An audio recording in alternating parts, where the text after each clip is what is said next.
Assalamualaikum dan salam sejahtera kepada semua. Okey, seterusnya kita tengok bab 13 dalam buku teks matematik kamu, iaitu kebarangkalian mudah. Di mana untuk bab ini ada 4 subtopik yang akan kamu belajar. 13.1 kebarangkalian eksperimen, 13.2 kebarangkalian teori yang melibatkan kesudahan sama boleh jadi, 13.3 kebarangkalian peristiwa pelengkap, dan 13.4 iaitu kebarangkalian mudah. Okey, pasukan merah jambu menentang pasukan biru dalam satu perlawanan bola jaring. Berdasarkan rekod, pasukan merah jambu melakukan 12 jaringan daripada 18 percubaan. Pasukan biru melakukan 18 jaringan daripada 30 percubaan. Apakah nisbah bilangan jaringan kepada bilangan percubaan untuk pasukan merah jambu dan pasukan biru? Dan pada pendapat anda, pasukan manakah yang akan memenangi perlawanan tersebut? Ini adalah contoh bagaimana kebarangkalian boleh dikira berdasarkan beberapa situasi. Okey, kita tengok di sini. Kebarangkalian bermaksud ukuran kemungkinan berlakunya sesuatu peristiwa dan dinyatakan sama ada dalam bentuk pecahan atau peratusan.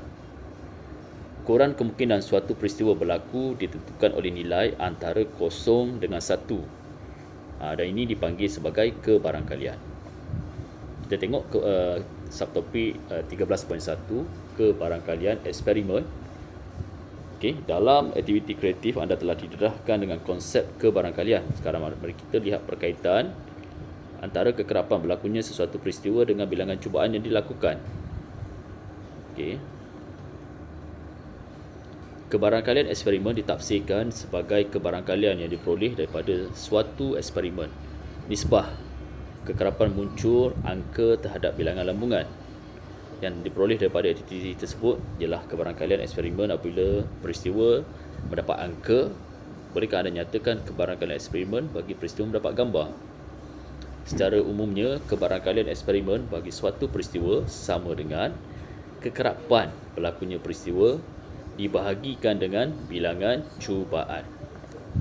Okey, kita tengok kebarangkalian eksperimen sesuatu peristiwa.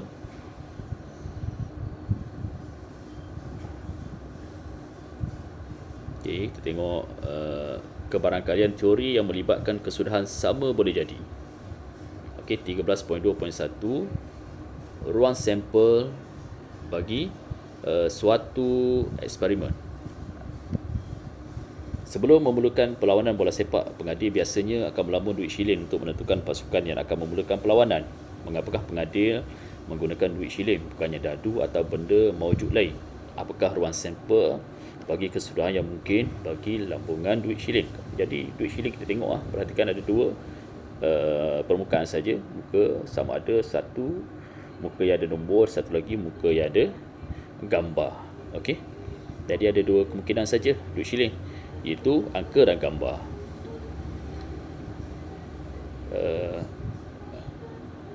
Apabila sebiji dadu adil dilambung, nombor yang tertera boleh jadi 1, 2, 3, 4, 5, 6 kerana pada permukaan dadu kita ada 6 permukaan. Permukaan yang pertama tu ada 1, permukaan kedua ada 2 titik, ketiga ada 3 titik, keempat ada 4 titik, kelima 5 titik dan permukaan keenam ada 6 titik. Walaupun nombor yang sama tertera berulang kali namun masih dalam julat 1 hingga 6, maka senarai kesudahan bagi lambungan dadu adil ialah nombor 1, 2, 3, 4, 5 dan 6. Oleh itu ruang sampel bagi lambungan dadu adil ialah kita gunakan simbol S besar untuk ruang sampel sama dengan kita gunakan simbol set buat kurungan simbol set. Jadi tuliskan kemungkinan untuk lambungan dadu adil iaitu 1, 2, 3, 4, 5 dan 6. Okey, ruang sampel bermaksud semua kesudahan yang mungkin berlaku bagi sesuatu eksperimen. Okey, kita tengok seterusnya. Gambar rajah pokok dapat membantu anda menerangkan perbezaan tersebut. Okey, kita ada kotak A, ada nombor 2 dan ada kotak B, ada 3 nombor, iaitu nombor 3, 5 dan 7. Jadi pasangan nombor yang diperoleh, yang pertama K2, 3, jadi dalam kurungan 2,3, yang kedua dalam kurungan 2,5 dan yang ketiga adalah 2,7. Itu adalah pasangan nombor yang diperoleh. Okey, apabila anda mengambil kad secara rawak, anda mungkin mendapat pasangan seperti tertera pada gambar rajah pokok di atas. Ruang sampel bagi keseluruhan aktiviti di atas ialah ruang sampel kita guna simbol S besar sama dengan gunakan tata tanda untuk set kurungan. Kemudian pasangan ruang sampel yang akan diperoleh iaitu kurungan 2,3, kurungan 2,5, kurungan 2,7. Okey. Di mana gambar rajah pokok ni dia boleh digunakan untuk menunjukkan aliran proses serta untuk menyusun, atur dan mengira kebarangkalian sesuatu peristiwa berlaku. Okey, ini cikgu nak kamu ingat apa maksud ruang sampel, iaitu set semua kesudahan yang mungkin bagi suatu eksperimen. Okey, kita terus kepada peristiwa bagi suatu eksperimen. Okey. Peristiwa ialah set kesudahan yang memenuhi syarat tertentu bagi suatu ruang sampel dan merupakan subset bagi ruang sampel. Imbas kembali, kalau kita ada set A sama dengan unsur dalam set A ada nombor 1, 3, 5, 7 dan 9. Dan set B, unsur dalam set B ada nombor 2, 4, 6 dan 8. Jadi bilangan unsur set A, bilangan kita gunakan simbol N kecil, buat kurungan A maksudnya set A sama dengan, kiralah bilangan unsur set A ada 5. Kemudian bilangan unsur set B sama dengan ada 4. Jadi kita tengok contoh satu. Satu huruf dipilih secara rawak daripada perkataan sempurna. Senaraikan kesudahan yang mungkin dan tulis unsur dalam ruang sampel bagi eksperimen ini. Nyatakan bilangan unsur dalam ruang sampel. Okey, jadi nak tulis senarai kesudahan, okey, kena tengok dalam perkataan sempurna tu terdiri daripada 8 huruf yang berlainan. Maka kesudahan yang mungkin ialah huruf S, E, huruf M, huruf P, huruf U, huruf R, huruf N, huruf A. Jadi ruang sampel gunakan simbol S besar sama dengan guna tata tanda set, senaraikan huruf-huruf yang membentuk perkataan sempurna itu S, E, M, P, U, R, N dan A.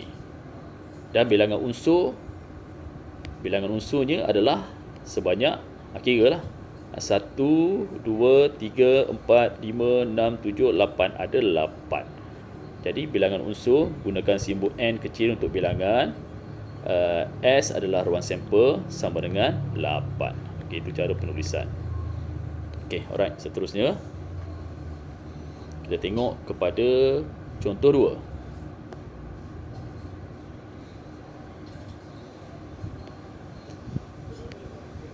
Satu nombor dipilih secara rawak daripada nombor perdana 20 hingga 40. Senaraikan kesudahan yang mungkin dan tulis unsur dalam ruang sampel bagi eksperimen ini. Nyatakan bilangan unsur dalam ruang sampel. Jadi yang pertama sekali kamu kena senaraikan dulu nombor perdana daripada nombor 20 hingga 40. Ingat, nombor perdana ni adalah nombor yang bermula daripada nombor 2 dan nombor tersebut hanya boleh dibahagi tepat dengan dirinya sendiri sahaja, dan nombor 1 lah, itu nombor perdana. Jadi kalau 20 bukan nombor perdana, 21 bukan, 22 bukan, 23 yes, 23 nombor perdana. Kemudian 24 bukan, 25 bukan, 26 bukan, 27 bukan, 28 bukan, 29 ya, 29 adalah nombor perdana. Kemudian 30 bukan, 31 ya, nombor perdana kerana 31 hanya boleh dibagi tepat dengan dirinya sendiri dan nombor 1 saja. Kemudian 32 bukan nombor perdana, 33 bukan nombor perdana, 34 bukan nombor perdana, 35 bukan nombor perdana, 36 bukan nombor perdana, 37 yes, 37 adalah nombor perdana, dan 38 bukan nombor perdana, 39 bukan nombor perdana, dan itu sahaja nombor perdana. Okey, ini adalah nombor perdana yang berada antara nombor 20 hingga 40. Okey, kemudian nak cari ruang sampel, gunakan simbol S besar untuk ruang sampel sama dengan guna tata tanda set dan senaraikan unsur yang merupakan nombor perdana antara nombor 20 hingga 40, iaitu 23, 29, 31 dan 37. Jadi ini adalah ruang sampelnya. Dan bilangan unsurnya, kiralah bilangan unsur ada 1, 2, 3, 4. Jadi N, S bilangan unsur sama dengan 4. Okey. Okey, contoh 3.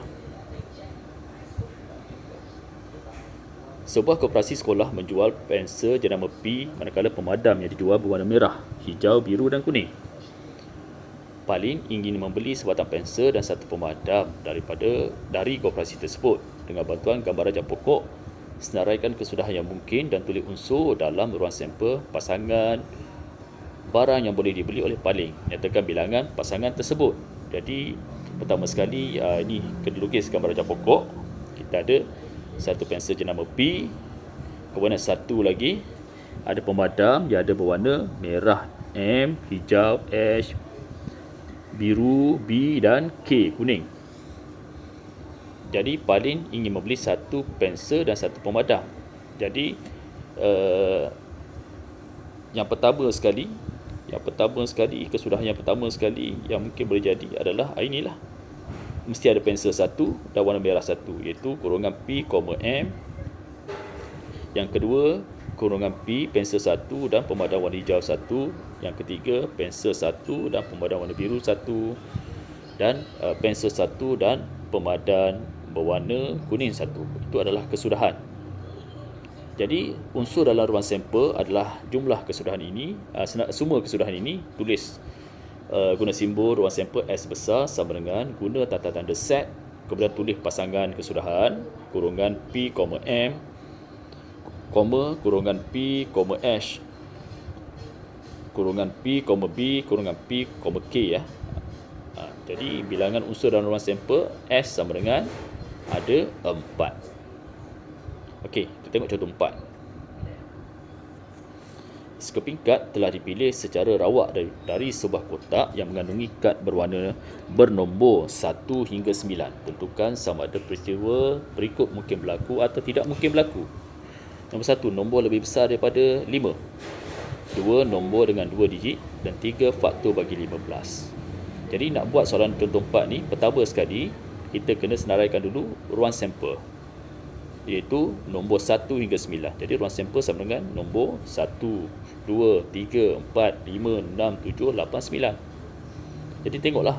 Yang pertama, nombor lebih besar daripada 5. Ada tak nombor lebih besar daripada 5 dalam ruang sampel? Ya, ada. Kita ada nombor 6, 7, 8, 9. Jadi 1, jawapan dia mungkin berlaku.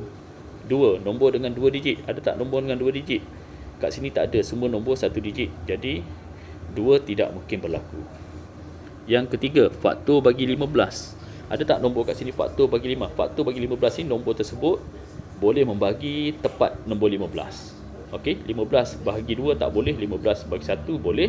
Jadi ada 1, 15 bagi 3 pun boleh. Ada 3 adalah faktor bagi 15, 1 pun faktor bagi 15 dan 5 pun faktor bagi 15. Jadi ada faktor bagi 15. Jadi nombor 3 jawapan dia mungkin berlaku. Okey, seterusnya kita tengok contoh 5. Dalam satu acara sukan nikah, peserta perlu mengambil sekeping kad secara rawak dari balang yang mengandungi kad bertulis K, A, S, U, T. Senaraikan unsur dalam ruang sampel bagi memilih. A, huruf konsonan. Jadi kita tengok ruang sampel dulu. Ruang sampel ni adalah senarai ke semua huruf. Jadi ruang sampel simbol dia S besar sama dengan dalam guna tanda-tanda set, okey, huruf K, A, S, U dan T. Jadi nak cari huruf konsonan, kamu pilih dalam ruang sampel ada tak huruf konsonan? Huruf konsonan ada, iaitu huruf K, S dan T. Jadi adalah tulis dalam bentuk tanda-tanda set, huruf K, huruf S dan huruf T. Manakala huruf vokal, ada tak daripada perkataan kasut huruf vokal? Ada, iaitu huruf A dan U. Jadi huruf vokal sama dengan dalam bentuk tanda-tanda set, huruf A, huruf U.